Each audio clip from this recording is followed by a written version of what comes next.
morning, y'all. How's it going? Welcome to our Crypto After Dark. It's currently midday here in New Zealand. I know that it is Eastern time. It's the evening. I'm just so happy to be talking about crypto. I've got a lot on today. We're going to be talking about the hottest AI trades in the crypto market. Everybody's looking at crypto. Everybody's looking at Bitcoin with doom and gloom. We're going to talk about that. We're going to talk about this whole quantum computing nonsense that people want to throw out there. Hey mate, how's it going? Lovely for you to join me. And we're going to talk about the hottest AI trades. Because look, when the market's down like this, everybody's just doom and gloom. Everybody's miserable. Everybody's sad.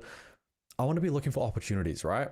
I talk to my family a lot about this, and they're not in the markets. And just a few months ago, they're all calling me up. You know, Louis, what is the hottest crypto to buy? And now, obviously, no one's messaging me anymore.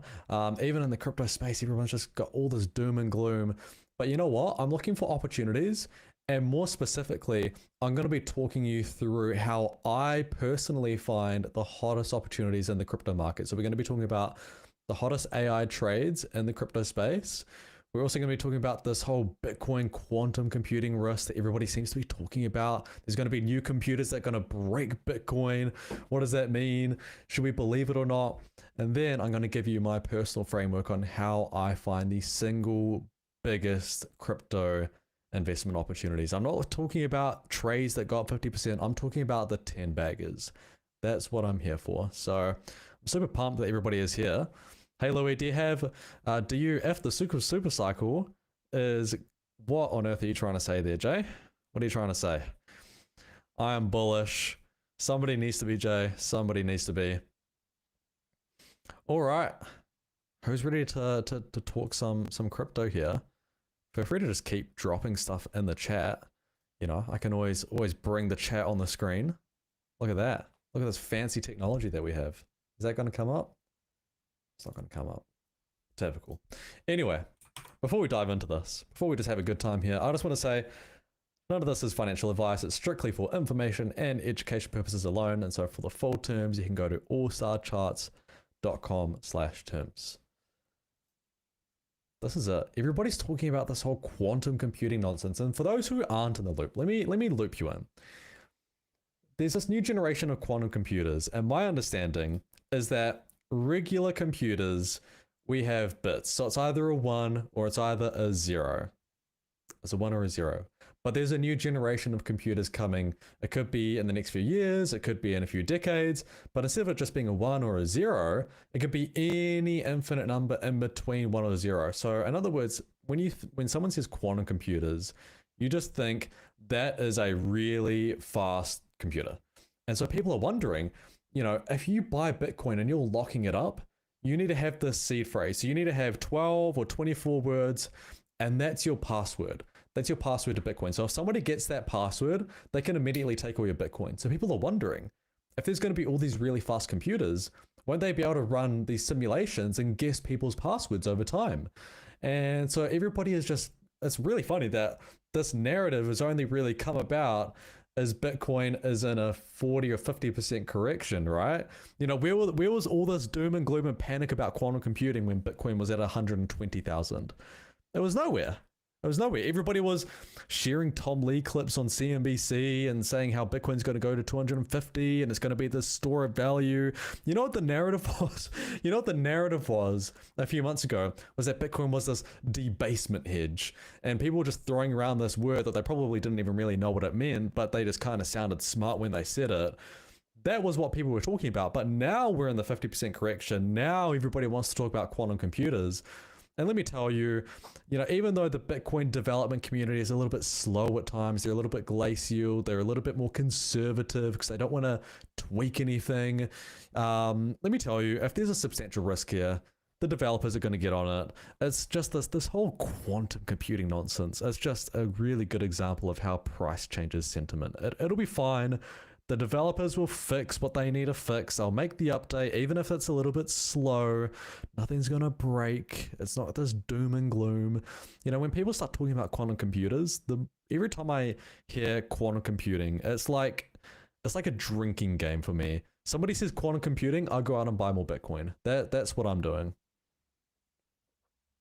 Question of the mechanics of turning Canton, turning profit into burning tokens. Is it done monthly, weekly, monthly? I believe for that particular one, I think that's just constant. I don't think there's any time frame. I think it's just constantly just going every second, every minute, every hour.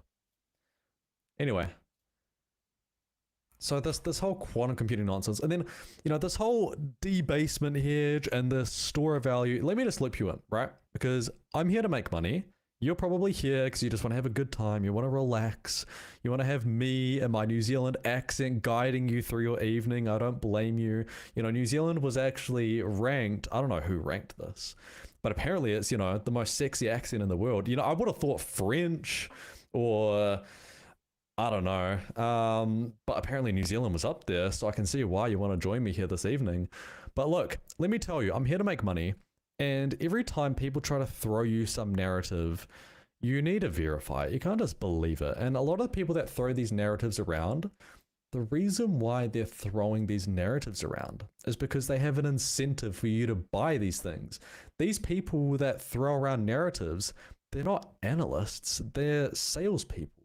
They're trying to get you to buy Bitcoin because it's in their interest for you to buy Bitcoin.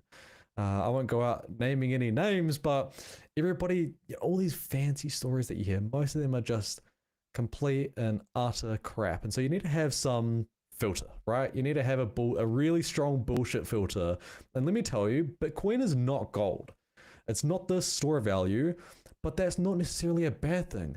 It's software like anything else. It trades with software. It doesn't trade with gold. If Bitcoin was the store of value that everybody was talking about, sure, it could be that in 10 or 30 years time. But right now, right here today, because I want to make money today, not in 30 years time, I want to make money today. It is software. It is no surprise that it's trading down with software, but that's actually a good thing, right? Because if it was some store of value, it'd probably be a pretty boring market to trade, but we're actually on the cutting edge of technology. There's a lot of opportunities. And so again, that's why we're here, right? We're here to make money. We're here for opportunities.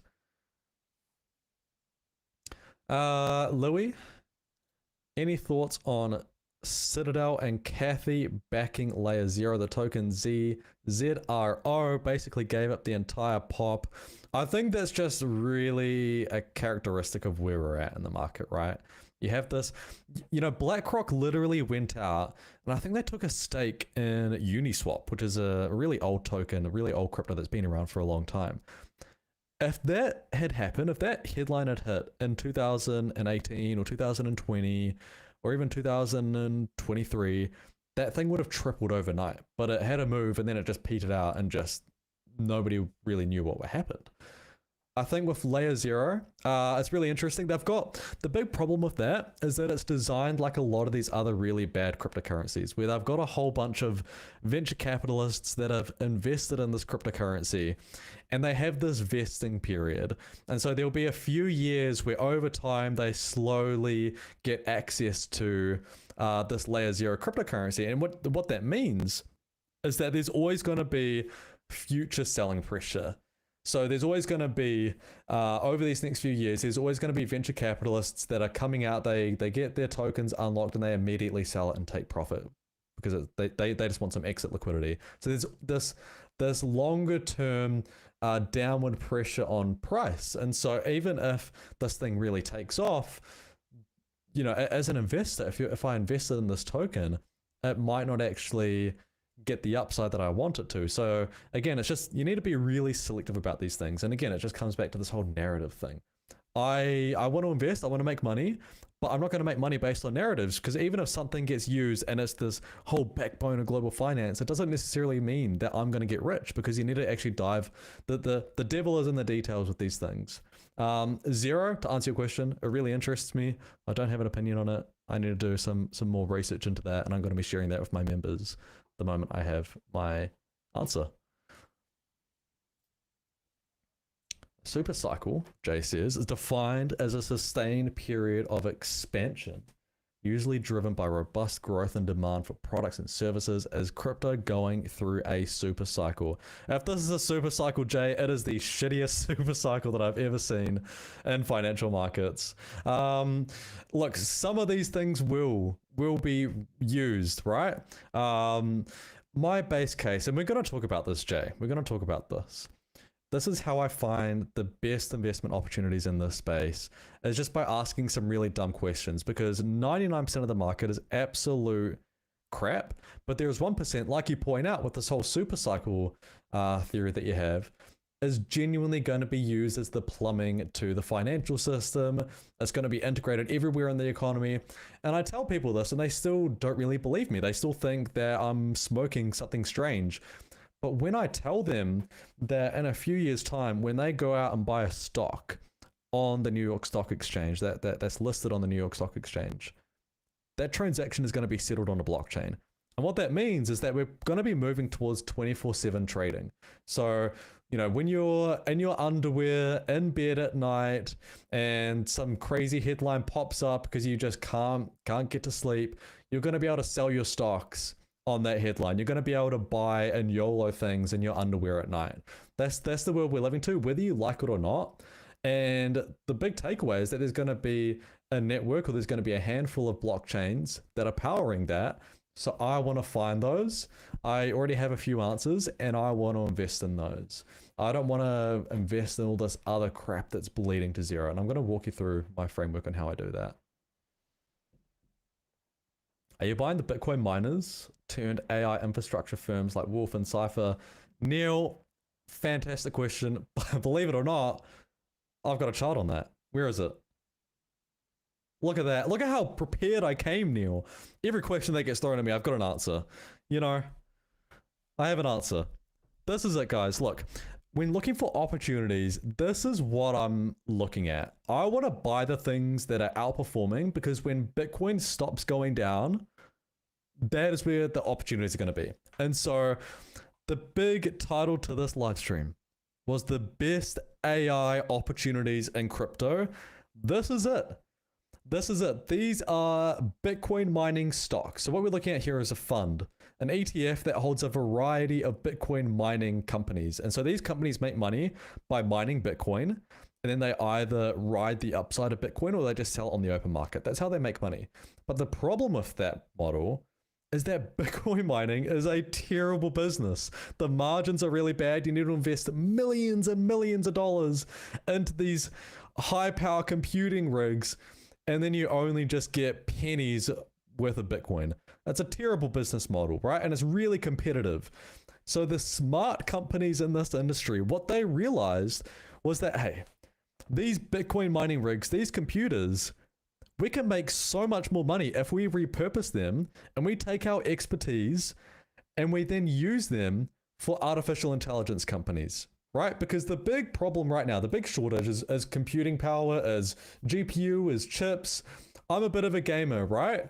And so if I want to go buy a new graphics card because I want to play a new game at high graphics, I'm going to have to pay so much more money for that. And the reason is because with artificial intelligence requiring all of these chips to process things, it's become a lot more expensive. So that's where the value is. So these smart companies have pivoted into this space. And you have a look at some of these individual stocks, like you're pointing out, Neil. You have a look at IREN Limited. This is what the 2025, this is what last year's performance was like. It went from $5 at the lows to $75. And do you know why it went like this? It was because they pivoted away from Bitcoin mining, and they were the company that made the most aggressive pivot into artificial intelligence. These guys, they don't even own Bitcoin on the balance sheet. They have the most aggressive policy in the entire industry, where they, as soon as they mine Bitcoin, they sell it on the open market. And then that money, those proceeds have been helping to finance their pivot into artificial intelligence. So the market rewarded them handsomely with this, up literally 15x. I was talking a lot about this one when it was at 15 and went all the way to 75, when it was breaking out of this base that you see here. This is where the opportunities are going to be in this convergence of artificial intelligence and crypto. And let me tell you something. The market indiscriminately rewarded companies that just pivoted away from Bitcoin mining and went into artificial intelligence. But let me tell you what the story is going to be this year. The market is going to be more selective, and it's not just going to reward every man and his dog who's pivoting to artificial intelligence. it's going to reward the companies that are doing that intelligently. So it's the ones that are taking on good levels of debt, that are probably reducing their risk and then pivoting into artificial intelligence and financing that correctly. Those are going to be the ones that are going to be the 10 and 15 baggers this year, like Irene was last year. And it's the ones who are diluting their stocks, even if they make the right decision to pivot away from Bitcoin mining. Those are going to be the ones that are underperforming this year. And so, me personally, I want to focus on the ones that are financing that decision correctly, because that's where you're going to get those 10, 15 baggers like you saw in Iren. And you have a look at all of these individual mining companies, these individual Bitcoin miners, and their charts are literally breaking out to all-time highs, or they're just a stone's throw away from all-time highs. And so that is where the opportunity is going to lie. I think I've got another chart here.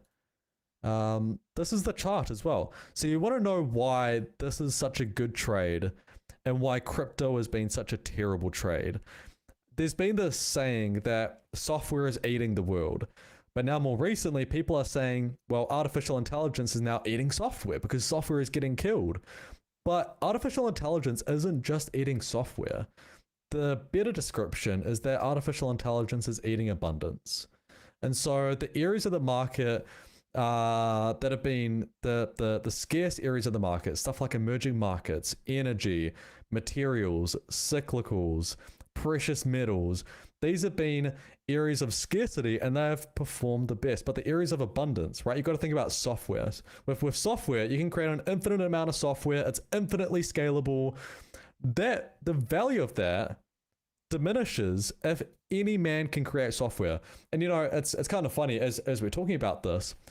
As we're talking about this, I literally have a Claude code on the side here, just spitting out code. As we're talking right now, it's creating my own software.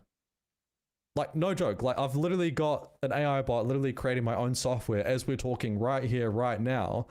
And so the value of software is obviously going to get diminished if regular people, regular dummies like me, I don't know how to code. I haven't written a single line of code in my life. Yet I'm creating software for myself. I'm creating automated trading bots for myself. The value of software is obviously going to diminish. But then when it comes to crypto, it's not necessarily software, it's abundance. And so this chart that I'm showing here is hardware versus software. And so you're seeing this decoupling. Hardware is holding up really well, but software is getting absolutely killed. And you can see this correlation has shifted. These two ETFs, these two ARK funds that basically track hardware and software have been correlated forever, but now we're seeing a really extreme dislocation. And that dislocation is arising because hardware is, by definition, is a bit more scarce. You can't create an infinite amount of chips. You can't create an infinite amount of computers. There's a limitation, but you can create an infinite amount of software. It's abundant. And so software is selling off, hardware isn't. And so coming back to these Bitcoin miners, these Bitcoin miners are in the industry of scarcity. They own the chips, they own the computers, they own the expertise to that. And so they're going to continue to be rewarded. And so when it just comes to these longer term plays, I want to be positioned in these names. These are the best position names in the convergence of crypto and artificial intelligence right now. And you might say, okay, Louis, this is a really fancy story that you're telling me. I kind of get it. I don't really kind of get it. All I want you to do is look at this chart. Because if I was just talking shit, this chart would be going the other way. If I was just telling you a story, this chart would be doing the opposite, but it isn't. It's confirming it. Bitcoin miners are breaking out to all-time highs. Where's my laser pointer? I want to get a laser pointer on this. There's my laser pointer. Bitcoin miners breaking out to all-time highs relative to Bitcoin. This orange line tracks this ETF relative to Bitcoin. And so it's breaking out to new all-time highs. The market is sensing this out. You have a look at all of these stocks that Neil is talking about. And they're all working. I want to be positioned in these names. I mean, what do you guys think? What is everybody's favorite Bitcoin mining stock? He said Cypher or TeraWolf from Neil. I mean, those are both examples of companies that have made that pivot into artificial intelligence. They're both no longer just boring old Bitcoin miners. They're doing the right things. like Jay says, it is a super cycle in the miners. Jay really likes, you really like the super cycle, don't you, Jay? All right. I want to talk about, so we've been talking about this whole quantum computing nonsense and this store of value nonsense. Before I go into that, Bitmine immersion. Oh goodness gracious, what a terrible stock. Why would you want to own Bitmine over Ethereum? I don't know. It just doesn't make sense to me. If you're bullish Ethereum, just buy Ethereum. Why do you need to buy the second derivative that's just got this crazy man going on CNBC every day? I like CleanSpark. I should really get some live charts on here, shouldn't I? Should really get some live charts on here. All right, so we talked about this whole quantum computing stuff. We've talked about these Bitcoin miners, the best trades and the convergence of artificial intelligence and Bitcoin and crypto. What I want to walk through now is my personal framework that I use to find these best opportunities, right? We can talk about these charts, but how about actually just talking about how to find these things? Because I feel like a lot of people, they think that crypto is really complex, but it doesn't need to be. And when I'm finding the single best investment opportunities, I am just asking dumb questions. I'm asking dumb questions, right? And so let's walk through that. I'm gonna throw a bumper here. Got some more CleanSpark, Hut looks great. I love the look of that chart. You pull it up, that thing, it looks like it's going to break to new all-time highs. And then CleanSpark is getting into AI and data centers, yeah. So it's just like one of these ones that have made the right decision, right? All right, I'm going to give you my framework. Let's go. Run the bumper.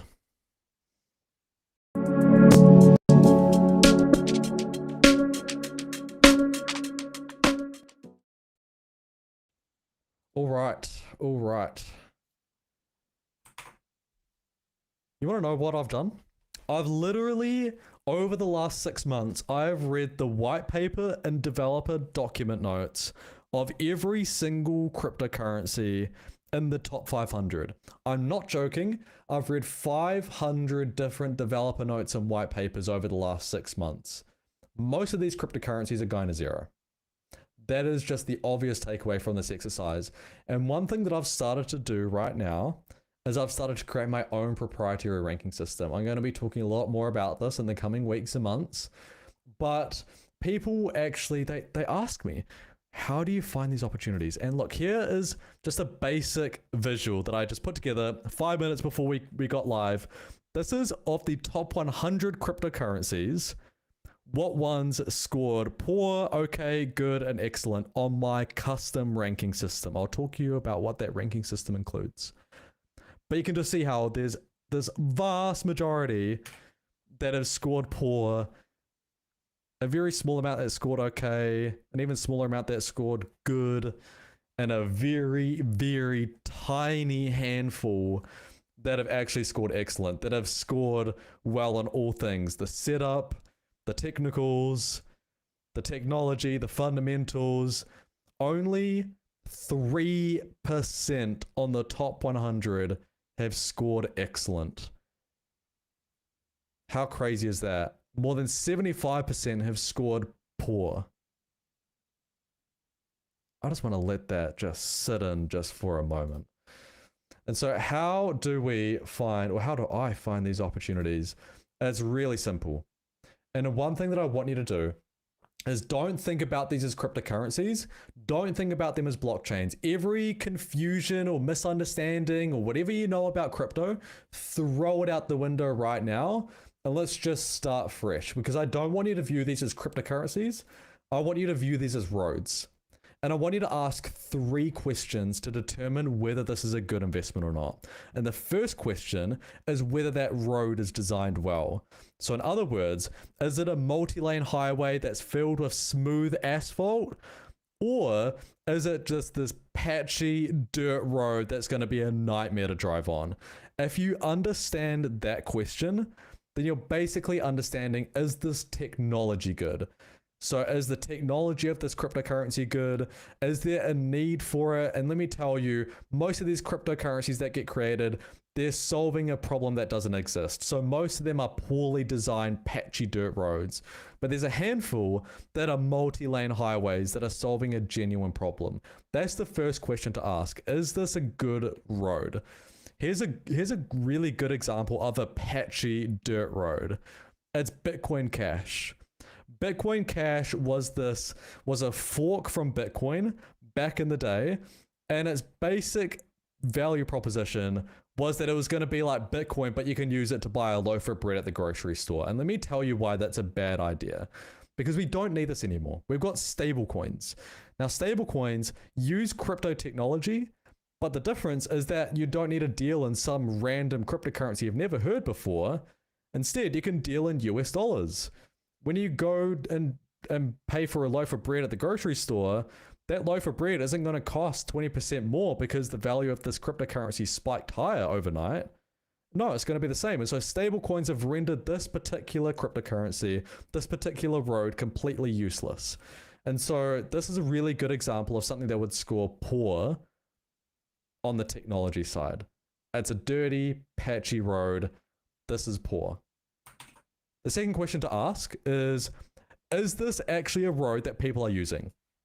Because what often happens in crypto is that people develop things that are smart, that they think is smart, but nobody actually uses it. Nobody uses it. And so if you understand whether there are traffic, whether there's cars on this road, then you can understand whether there's actual adoption, real human beings using this technology. And let me tell you, after reading 500 different white papers and developer notes and looking at all of these metrics over the last 6 months, 90% of these cryptocurrencies nobody uses. Apart from just speculating on their price, nobody actually uses the underlying technology itself. Here's a really good example of one that nobody uses, of a empty road with maybe 1 or 2 cars. It is Cardano. Nobody uses this thing. It sounded smart. It sounded like a good idea when it got created back in the day. But let me tell you, in 2026, nobody is using this thing. In the last day, I pulled this just a few minutes before I went live. In the last day, Cardano has only made less than $2,000 of revenue in the last 24 hours. Now, just for perspective, networks like Ethereum and Solana and other popular networks, they are in the millions of dollars every single day. This is a network that nobody uses. And so this is a dirty, patchy road that has got no cars on it. So if you understand those two questions, is it a good road and are there cars driving on that road? The third and final question to ask, is there a toll booth set up? The problem with a lot of these cryptocurrencies is that even if you have a really good road that a lot of people are using, there is no way for an investor in that road to make money. They don't have a toll booth set up. And so even if I went out and invested in that road, I wouldn't actually get a return on my money. I wouldn't make anything by investing in it. And so a really good example of this is World Liberty Financial. This is the whole Trump DeFi bank that everybody has been talking about. But the problem with this is they don't have a toll booth set up. So even if this is an amazing technology and a lot of people are using World Liberty Financial, the problem with this is that 75% of the revenue that World Liberty Financial generates as a protocol, as a network, as an application, goes directly into into a company owned by the Trump family. And when you buy this cryptocurrency, you don't get any legal right. You don't have any ownership in the upside of the World Liberty Financial ecosystem. So this is a really good example of a road that doesn't have a toll booth set up. If I invested in this, I wouldn't actually get anything. And this is the equivalent of me offering you a share of Coca-Cola. And I said, hey mate, look, I've got 1 share of Coca-Cola. I will sell it to you, but I'm the one who collects the dividends. I'm the one who rides the capital appreciation. And all you get in buying this share of Coca-Cola is you get to show up to the annual shareholder meetings for me and you get to cast a vote. That is the equivalent of what this particular cryptocurrency is. Because all you get to do with this cryptocurrency is you get to vote on what happens in the world liberty financial ecosystem. That's all this particular cryptocurrency grants you. So it's got no toll booth set up, so I would never invest in this thing. I could trade it, but I would never invest in this thing in the long term. And so when you ask those three questions, is this a good road? Is this a road that people use? And is this a road that has a toll booth set up? Then you can understand whether that thing is likely to be a good investment candidate. And let me tell you, 99% of this entire space, they fail at those three basic questions. You don't need to be some expert in blockchain technology or computer science. And in fact, it's probably better if you're not an expert in that, because those people get caught up in the details. It's better to just ask dumb questions, because if you interrogate these people, if you go onto one of their websites, one of these cryptocurrencies websites, and you try to understand this technology, you try to understand their toll booth, and they do a bad job of explaining it, chances are they're just hiding behind a whole wall of jargon. They aren't confident in their idea itself, and they don't know what they're talking about. Or worse, they're probably trying to hide something from you. And so, every time I watch a film, right? Every time I watch a film, it is the screenwriter's job to tell you exactly the concept and the story in an intuitive way. If you go onto a website, if you go into an investor relations place on a cryptocurrency website and they do a bad job of explaining that, chances are that's going to be a miss. And so most people don't understand this. They lump crypto as just this basket. They treat all of these cryptocurrencies and all of these investments the same. But let me tell you, they're not. They're absolutely not. There's major differences. You can't compare two cryptocurrencies just like you can two stocks. It's completely different. And because most people haven't realized that and have woken up to this in 2026, that is creating probably the greatest investment opportunities that I've ever seen emerge in this space before, because everybody, they don't even have a mental framework of how to think about these things. You need to think about them in terms of ownership. You need to ride in the upside. Most of these cryptocurrencies don't do any of that, so they're going to zero. 99% of the space is going to zero, but 1% satisfies all three of those questions, and that's where the opportunity is going to lie. That's how you need to look at the market. Most people haven't realized that. How much money does XRP make a day, and is the road trash? XRP is a great example of a really trashy road that nobody uses, and they don't even have a good toll booth set up, but yet it's valued in the billions of dollars. I think, again, the fact that Ripple has got such a high valuation compared to all of these other particular cryptocurrencies is an example of how early we are and how terribly people tend to think about this space. That thing does not deserve to be there, and it's already breaking down. Even if you don't believe my story, you go have a look at the Ripple chart, and that thing is breaking down. That is a great example, degen Vogue, of a trashy road that nobody uses. And it's got a pretty shady, terrible toll booth set up. Other than grifters who uses XRP, they were supposed to become this whole new replacement for the financial system. But let me tell you something. Nobody actually uses these. They're getting superseded. They're being taken over, or should I say, they're having their lunch eaten by new networks that are doing what they promised a lot better. I'm never gonna touch Ripple. Even if that thing breaks out to all-time highs, I'm not touching that thing. That thing is garbage. World Liberty Financial is a grift. The token is a grift. The cryptocurrency is a grift. Whether the actual bank or the ecosystem is a grift, I'm not sure. They're doing some shady things, no doubt about it. I read about it. But yeah, I think you could be onto something there, Neil. All right. That is my personal framework. You don't need to view these things as cryptocurrencies. Just throw that out. The industry has done a terrible job of educating people on what these things actually do. And let me tell you, you don't even need to understand what they do.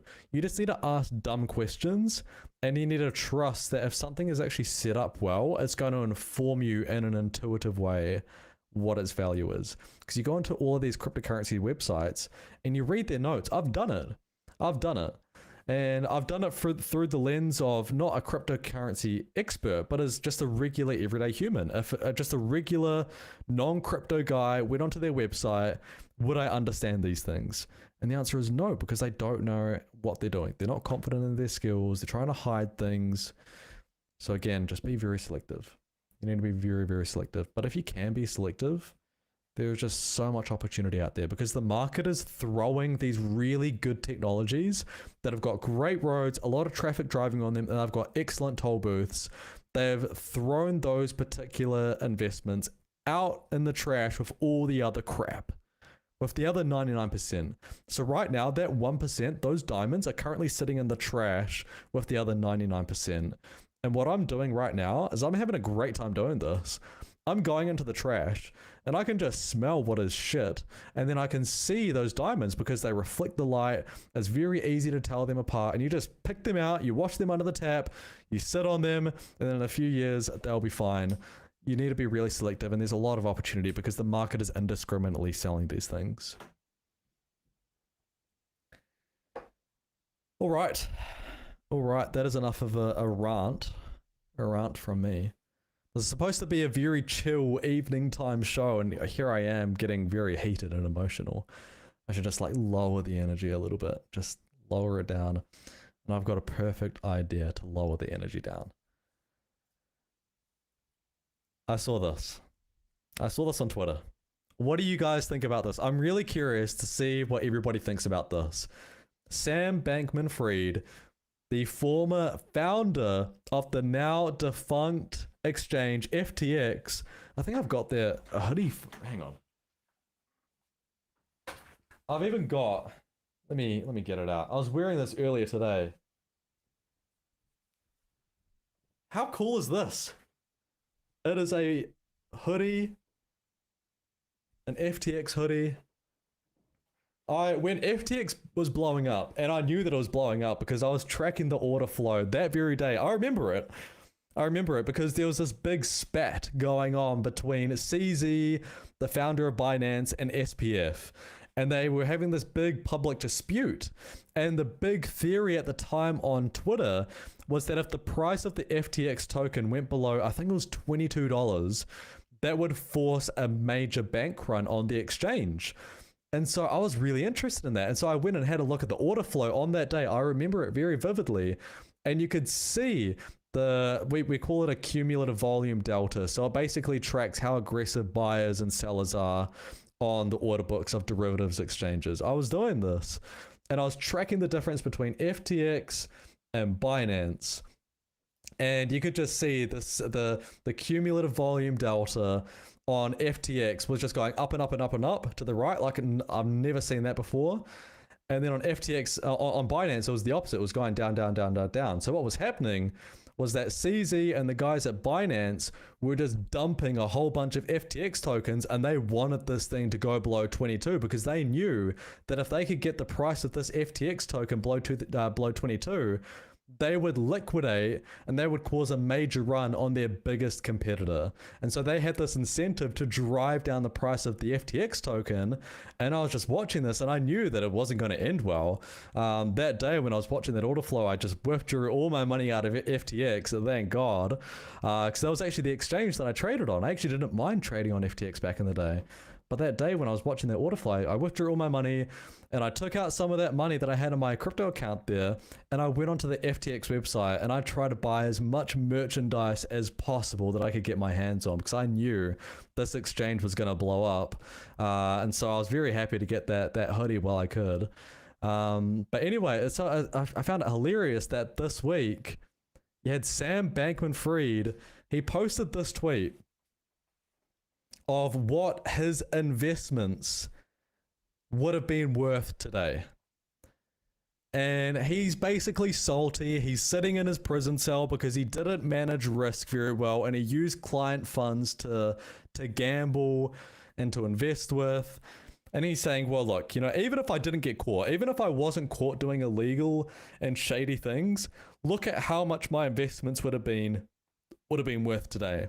And sure, like, you know, he could have been a great investor. You know, there's no denying it. You know, he could have been a good investor, but he wasn't, because he didn't know how to manage risk, and he was stupid enough to not have a team of people that were qualified enough to act as a safeguard for him. But regardless, I found this really funny, that today his stake in Anthropic would have been worth, how much would it have been worth? It would have been all these billions of dollars. These would have been the value of his positions. He would have had 2.9 billion in Sui, 12 billion in Solana. He would have had nearly 10 billion in Robinhood, 22 billion in the FTT token. These would have been major stakes. If he wasn't forced to liquidate his positions and his investments here, he would have had some major positions in these trades that actually did really, really well. And so it's hilarious, folks. This is a great reminder why we need to manage risk, because here he is. He's probably currently chilling in a jail cell. He had the interview back a few months ago, and he's just chilling with Diddy. This is what's going to happen to you if you don't manage risk. If you don't manage risk, this could be you in a prison cell here with FTX founder, SPF, and Diddy. This could be you. It's a reminder to manage risk. We always like to talk about the opportunities here, but don't be like this. Don't be like this guy who's just salty and crying in his prison cell because he didn't know how to manage risk. Because if he knew how to manage risk, he would have been sitting on an absolute goldmine here. And it's more like, you know, imagine how much money he would have made if he wasn't a thief. Exactly. This guy's the most delusional guy in crypto, and I'm just so thrilled that the market is finally maturing, where we have BlackRock and financial institutions, we have Coinbase that are filling the void of FTX. I'm really happy that these guys are no longer around, and it's just so good. So good for the market, so good for the asset class, that we're finally getting some grown-ups in the room. I remember when FTX was blowing up. Do you guys remember this? When FTX was blowing up, and no, it was a few weeks after it blew up. Everybody was just, they lost billions of dollars. Everybody had no idea what happened, and he was silent. But his first tweet, he just tweeted a single word. He just tweeted, "What?" And then he replied to that a few days later, "What happened?"